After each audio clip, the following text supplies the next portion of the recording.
महागठबंधन की जो सरकार बनेगी उस सरकार में बिहार के सारे लोग शामिल होंगे। मैं उदाहरण देता हूं आपको। हमने सिर्फ, अगर मैं अति पिछड़ों की बात करूं तो हमने सिर्फ सैनी जी को डिप्टी सीएम का दर्जा नहीं दिया है। हमने अति पिछड़ों के लिए एक मैनिफेस्टो, एक प्लान बनाया है।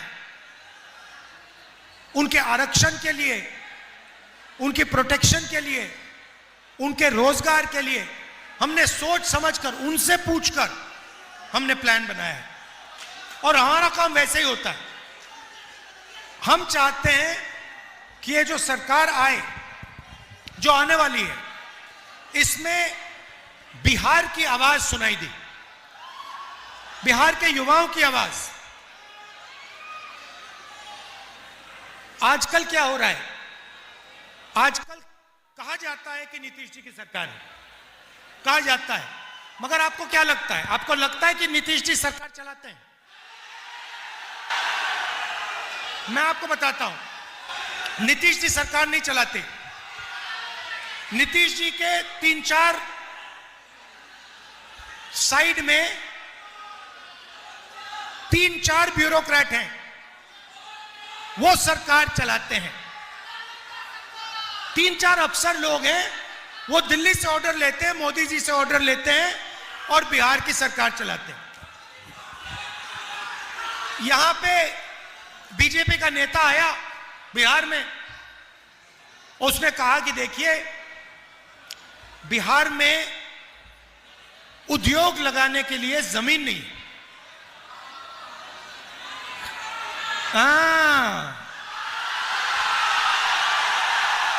बिहार में उद्योग लगाने के लिए जमीन नहीं है, मगर अदानी के लिए जितनी जमीन चाहिए ले लो।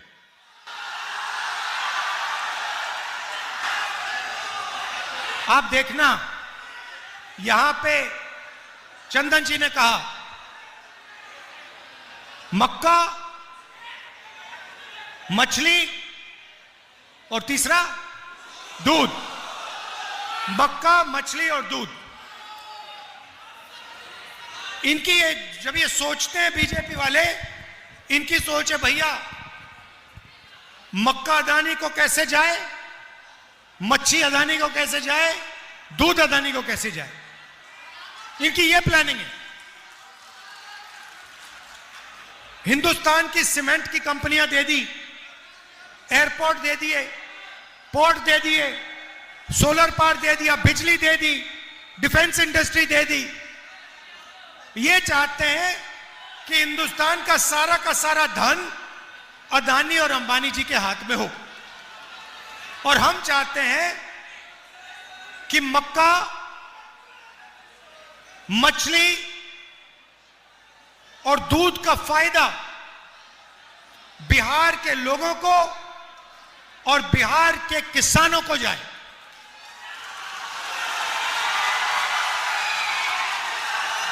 हम चाहते हैं कि यहां पे अदानी का कारखाना ना लगे। हम चाहते हैं कि यहां पे बिहार के युवा छोटा बिजनेस चालू करें। कोई मक्के को प्रोसेस करने का, कोई दूध का, कोई आइसक्रीम बनाने का, दूध के प्रोडक्ट्स का बिजनेस चालू करे। युवा के लिए बैंक के दरवाजे खुले मिले, वो बैंक में जाए। आज युवा बैंक में जाता है, बिहार का युवा बैंक में जाता है। आप जानते हो बिहार और बाकी देश के बैंक क्या कहते हैं? तुम्हें हम पैसा नहीं देंगे, तुम जाके मजदूरी करो। यह कहा जाता है बिहार के युवाओं को। आप पूरे देश में जाओ, मैं घूमता हूं, हर प्रदेश में मैं गया हूं, अरुणाचल से लेकर तमिलनाडु, जम्मू कश्मीर से लेकर गुजरात, हर प्रदेश में बिहार के युवा मजदूरी करते हैं। नीतीश जी कहते हैं, मोदी जी कहते हैं, हम बिहार को बदलना चाहते हैं। अरे आपने बिहार को बदल दिया। आपने बिहारियों को देश का मजदूर बना दिया। बिहारी युवाओं को आपने दिया क्या? कॉलेज दिया, यूनिवर्सिटी दी, स्कूल दिए, रोजगार दिया?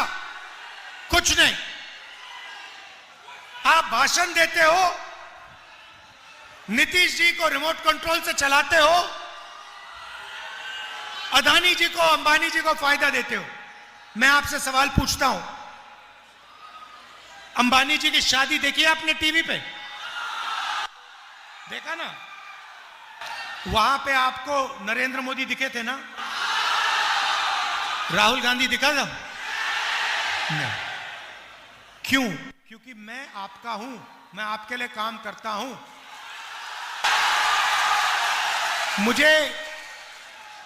मुझे शादी में जाने की कोई जरूरत नहीं है। मेरा काम, अच्छा किसान मुझे घर में शादी में बुलाए, मैं पहुंच जाऊंगा।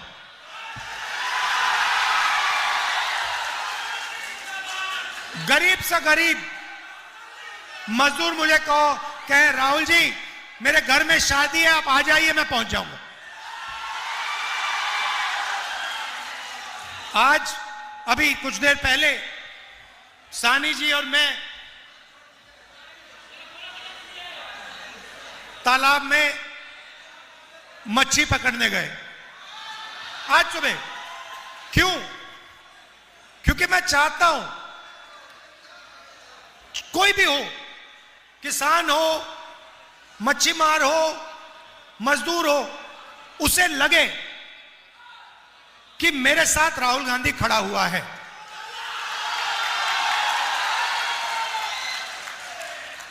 तो ये मेरी कोशिश है। मैं आपको बताता हूं, उदाहरण देता हूं, छोटा सा आपको उदाहरण देता हूं, आप समझ जाओगे मैं क्या कह रहा हूं।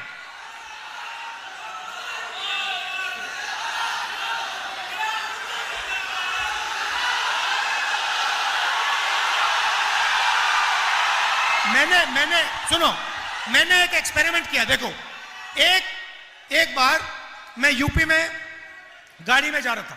आप समझ जाओगे मेरा लक्ष्य क्या है। एक दिन मैं यूपी में गाड़ी में जा रहा था। रास्ते में मुझे मोची की दुकान दिखी और मैं रुक गया और मैंने मोची से बात शुरू की।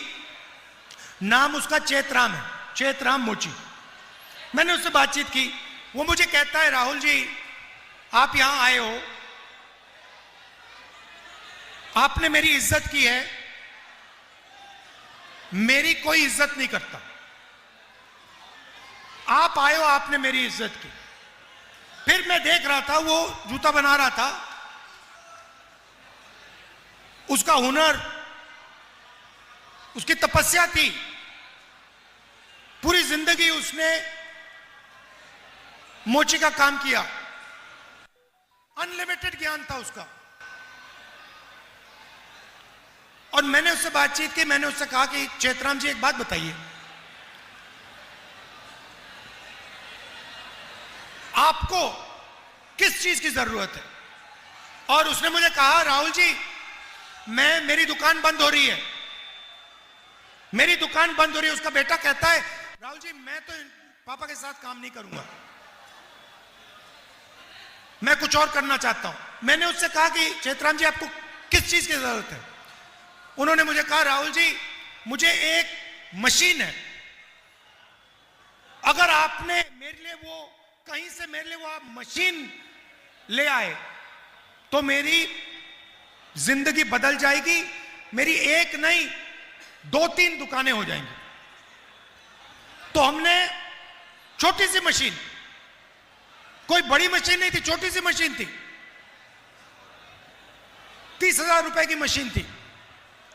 हमने वो मशीन चेतराम जी को दी। मैं बता रहा हूं आपको, वो चेतराम जी जिनकी एक दुकान नहीं चल रही थी, जो अकेला काम कर रहे थे, वही चेतराम जी उस मशीन के साथ उन्होंने 2 दुकानें खोली महीनों में, 6 महीने के अंदर 2 दुकानें खोल के 10 लोग उनके लिए काम कर रहे थे। तो आप में हुनर की कमी नहीं है, आप में मेहनत की कमी नहीं है। आपकी जो सरकार है वो आपकी मदद नहीं करना चाहती। आप देखिए, मैं आपको उदाहरण देता हूं। अब जो प्रधानमंत्री होता है वो देश के युवाओं की रक्षा करना, उसको रक्षा करनी चाहिए। उसे सोचना चाहिए कि मैं बेरोजगारी को कैसे मिटाऊं। सही, उसको दुनिया के एक्सपर्ट्स बुलाना चाहिए और उनसे पूछना चाहिए, भैया हम रोजगार के खिलाफ कैसे, बेरोजगारी के खिलाफ हम कैसे लड़ें। और अगर दिन में 24 घंटे हैं तो हिंदुस्तान के प्रधानमंत्री को 6, 7, 8 घंटे तो इसमें लगा देने चाहिए कि मैं अपने देश के युवाओं को रोजगार कैसे दिलवाऊं, बिहार के युवाओं को मैं कैसे रोजगार दिलवाऊं। रोजगार क्या होता है? रोजगार का मतलब, दूसरा तरीका बोलने का, मैं बिहार के युवाओं के जेब में पैसा कैसे डालूं, यही है रोजगार का मतलब। इसके जेब में महीने का 20, 25, 30, 40, 50 हजार रुपए कैसे डाला जाए, यही है ना रोजगार का मतलब। अब देखिए, अब प्रधानमंत्री यहां आते हैं और आपसे कहते हैं कि बीजेपी ने डेटा, मोबाइल फोन डेटा का दाम इतना कम कर दिया है कि आप दिन भर रील देख सकते हो, आप दिन भर इंस्टाग्राम पे जा सकते हो, आप फेसबुक पे जा सकते हो। आप देखो, ये प्रधानमंत्री आपको क्या बोल रहा है, ये आपको रोजगार नहीं दिला रहा, ये आपसे कह रहा है कि आप रील पे अपना टाइम जाया करो, आप इंस्टाग्राम पे अपना टाइम जाया करो। जब आप रील को प्ले करते हो, सीधा उनके दोस्त मुकेश अंबानी के जेब में पैसा जाता है। शर्म आनी चाहिए प्रधानमंत्री को।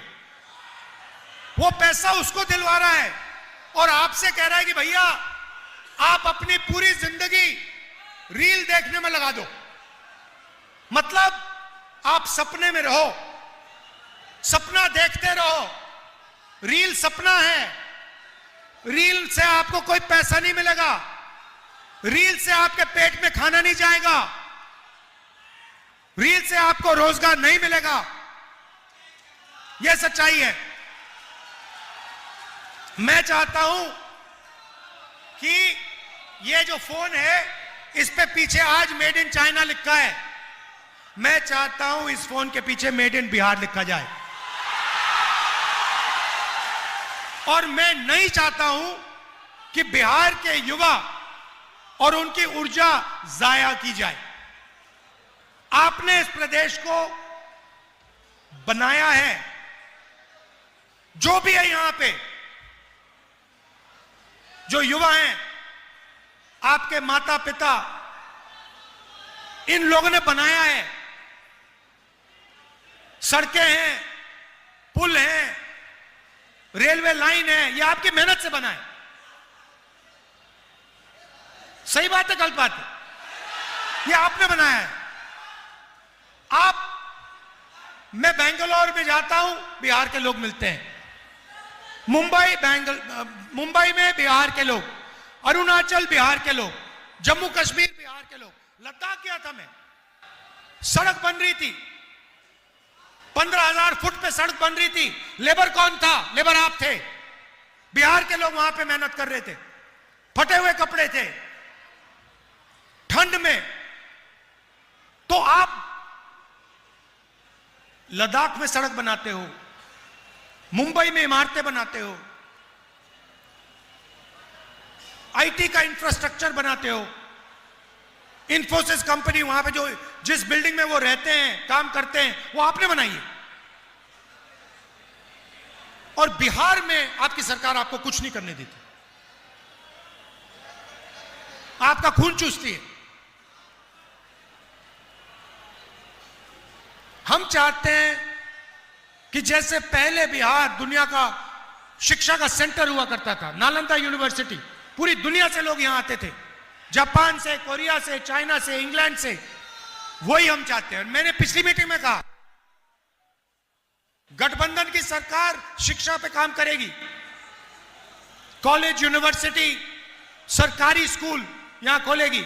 मगर जिस दिन, मैं आपको बता रहा हूं, यह वायदा है, जिस दिन हिंदुस्तान में नेशनल लेवल पे इंडिया गठबंधन की सरकार बनेगी, उस दिन दुनिया की सबसे बेहतरीन यूनिवर्सिटी बिहार में बनेगी। मैं आपको बता रहा हूं। और उस यूनिवर्सिटी में हिंदुस्तान के बाकी प्रदेश छोड़ो, पूरी दुनिया से लोग यहां बिहार आएंगे, क्योंकि वो बिहार में पढ़ने, शिक्षा लेने आ रहे हैं। तो ये हम चाहते हैं। आप कभी दिल्ली जाओ, ऑल इंडिया मेडिकल इंस्टीट्यूट कभी गए हो? आप गए ना? उसके सामने मेट्रो है। कभी आप ऑल इंडिया मेडिकल इंस्टीट्यूट के सामने जो मेट्रो स्टेशन है, उसमें रात के समय नीचे जाके देखिए क्या हो रहा है। उसमें ठंड में 3-4 हजार लोग रात को ठंड में सोते हैं। क्यों? क्योंकि बिहार में उनको इलाज नहीं मिल सकता। बिहार के लोग ऑल इंडिया मेडिकल इंस्टीट्यूट के सामने एक दिन के लिए नहीं, इलाज के लिए 10-15 दिन, ठंड में 20 दिन मेट्रो स्टेशन के सामने।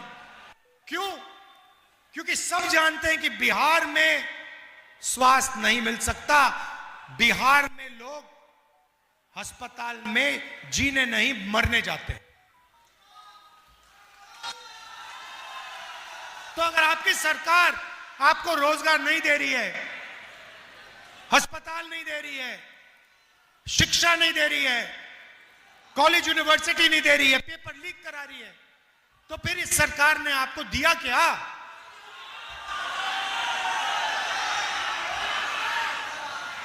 और अब दूसरा तरीका निकाला इन्होंने।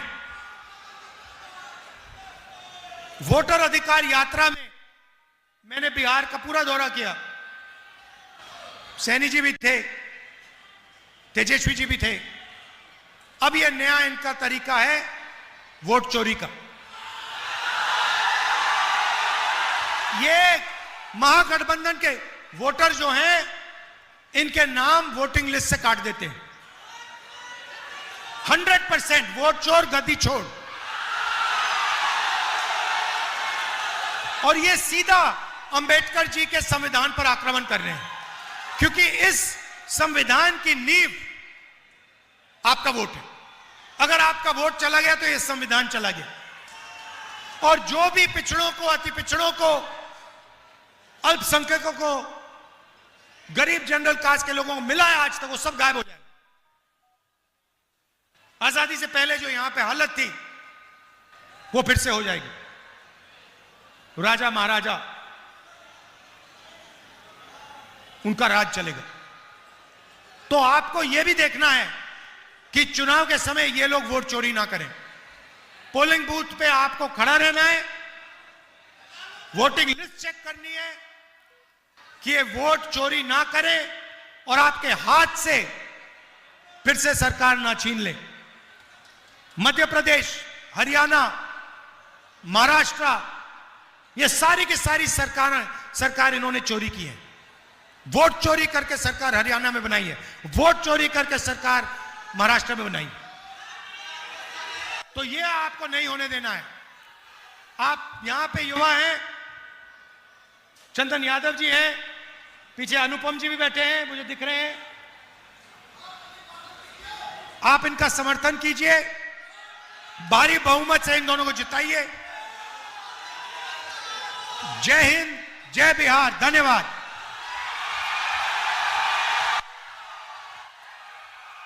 धन्यवाद।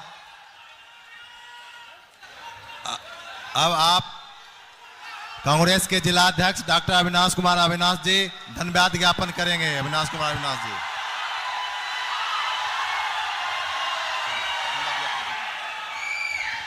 अब सभा की समाप्ति की जाती है। धन्यवाद।